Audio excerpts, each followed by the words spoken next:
Wolves 0, Manchester United 1. In the final game of 2022 for Wolves. Frustrating, but overall probably a better performance by Wolves. More encouraging performance. And hopefully some positives and a little bit of positivity to take into 2023. In Julian Lopetegui's first home Premier League game. Jose Sarr started in goal for Wolves today, a back four of Hugo Bueno, Nathan Collins, Max Kilman and Nelson Semedo. Midfield three of Mateus Nunes, João Moutinho and Ruben Neves. And a front three of Juan Chan, Diego Costa and Daniel Podence. And first half we looked pretty good. United, probably their key chance was the youngster Garnacho on the left-hand side. A dreadful back pass by Nelson Semedo, and Garnacho's shot was saved brilliantly by Jose Sarr, who we did have to rely on at times today. Good performance from him overall. Another key opportunity was cut out fantastically by Nathan Collins as well. Wolves had decent spells throughout the game, but probably the story of the game and probably the story of the last season, 2 seasons, is in front of goal. I don't think overall we threatened David De Gea enough throughout the game. But I think to go in at half-time 0-0 for Wolves is obviously a positive. I think we deserve to have a chance of trying to get at Manchester United in the second half, and that's what Lopetegui obviously wanted to do. Bringing off Diego Costa for Adama Traore, which was an intriguing one. Diego Costa, the whole situation with him right now, there's a lot of debate in regards to whether he should still be playing, still be starting. I think the one thing that is missing from his game right now is just that final end product. I think on the ball, he's solid. His movement is good enough. But every time he gets that glimmer or a chance of a shot on goal, it just lets him down. I think he had one in the first half, which it opened up a bit of space for himself and almost passed it into David De Gea's hands. But he came off for Adama Traore, and Adama Traore started the second half off brilliantly.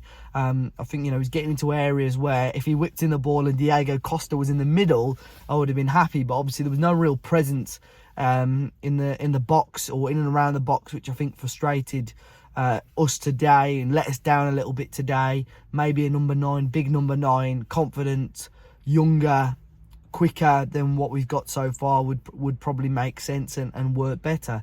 Obviously United broke the deadlock in the end. Rashford came off the bench for them and scored the goal. Couldn't quite see exactly who the defenders were trying to stop him, but it looked a little bit too easy for me for him to wriggle his way through and ended up putting it past Jose Sarr. He actually added his second goal of the game, which I think if the game ended 2-0, I think that would have flattered Manchester United massively, to be honest. But obviously VAR ruled that out for a handball. But we had our chances towards the end of the game. We put that little bit of pressure on. Lopetegui had switched to the back 5 again, which we had seen against Everton. So bringing Totti Gomez on and Ryan Aït-Nouri pushing and bombing on as a left wing back.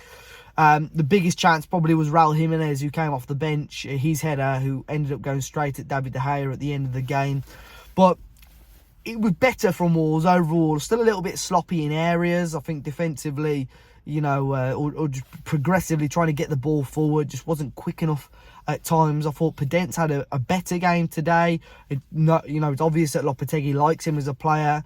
I thought he did things well, but at the same time, he's just got to release that ball a little bit sooner or make the correct decision. Playing it out the back, I thought it was risky at times, but it contributed to a couple of our best moves starting from the back today. But Nathan Collins, I thought, was fantastic. A much better game from him. Some decent runs forward for him as well. I thought Moutinho, Moutinho today played almost like a number 10 role, and I don't think I saw him stop running. For a player of his age, it was a phenomenal performance in my opinion. And if Lopetegui can get somebody to do a similar sort of job with a little bit more energy and physicality than Moutinho, we could have a really decent player in that number 10 role. Maybe someone like Isco, I don't know. But Moutinho I thought was really good today. And obviously Sarr kept us in the game at times. But yeah, although we haven't got anything out of this game, I think, before the match I would have shook your hand and taken a point. There will be Wolves fans coming from this game thinking that we should have deserved the point. And I think certain elements of our game, we probably deserved the point. I think Manchester United probably just edged it in the amount of chances they created. And obviously that's why they're sort of top 4, top 5 at the moment, and we're sort of down towards the foot of the table. We've just got to start creating and putting chances away a little bit more. But definitely gives me confidence and encouragement going into the new year, and fingers crossed things can change and we can get back to winning ways. I think it's Aston Villa the next league game as well. So, guys, thank you very much for watching. Do let me know your thoughts. Obviously, the referee today, I never like to complain about the referee too much, because there are a lot of people, obviously, in the comments that I'm moaning about the referee. But I thought some of his decision making was was bizarre at times today, and let things go that he shouldn't have let go. And that let us down ultimately as well. But yeah, let me know your thoughts in the comment section down below. Hit that like button, subscribe to the channel if you haven't already. Happy New Year to you all, and I'll see you in 2023.